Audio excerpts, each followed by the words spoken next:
So here we are. We're in the midst of really a total different pandemic, if we want to say. Definitely not minimizing this with coronavirus. And the question is, as a dentist, and I am no expert, what are we doing to prepare our patients, protect them, protect ourselves? What can we do? So I'm just going to start this off. It's Lou Graham, and these are my thoughts. First thought is we basically have made it mandatory protocol that when a patient arrives, we will ask them, and we've already sent the emails out. We did texting through Weave to make sure that if patients have traveled to the high-risk countries and they're seeking elective procedures, we want them to hold off on that at least for the next 30 days. That's our thinking. Patients who are high risk, geriatric patients, medically compromised, elective procedures.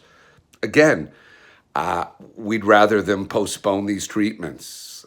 I know that may be difficult for a lot of practices, but we just don't know. Patients who have newborns at their house, we don't want them to be transmitting. So these are things we're thinking in the office. Okay, so what are we doing? First thing we do is it's mandatory that patients either use a hand sanitizer in the office or they're literally washing their hands, soap and water, right in front of us for 20 to 30 seconds. We did it yesterday. Everybody totally got it. Second thing we do, we're doing a pre-rinse with either OraCare or a product called IO Rinse. If you need more information on that, you can go to oracare.com or IOTech. Now, I think it's iotechnology.com, or just Google IO Rinse.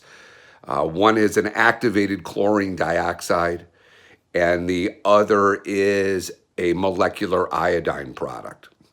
Those are the two things we're doing as a pre. After the post, what we're doing is we're again having them rinse afterwards. So let's understand we're doing a hand washing, hand sanitizing, pre and post rinse. Next, how do we protect ourselves? So obviously we all need these proper masks, and I know they're on back order. So whether you want to double mask up in the meantime, we're wearing facial shields, which can be a little bit of an issue when you've got your loops and lights and the lights don't. That's happened yesterday, but we're wearing full facial shields. You can wear a hat wrap. I mean, anything to cover your hair. So I'd say a hair wrap. Also, we're now ordering, and we've ordered through Midway, basically the surgical gowns. And whether you want to change them in between patients or after a surgical patient, but at least cover your clothing. You really should be covering your clothing.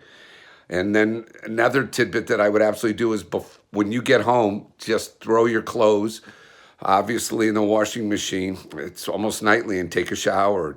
You got to do these things. These are just my initial thoughts, and I'd love everybody to keep contributing to their initial thoughts because we're all in this together.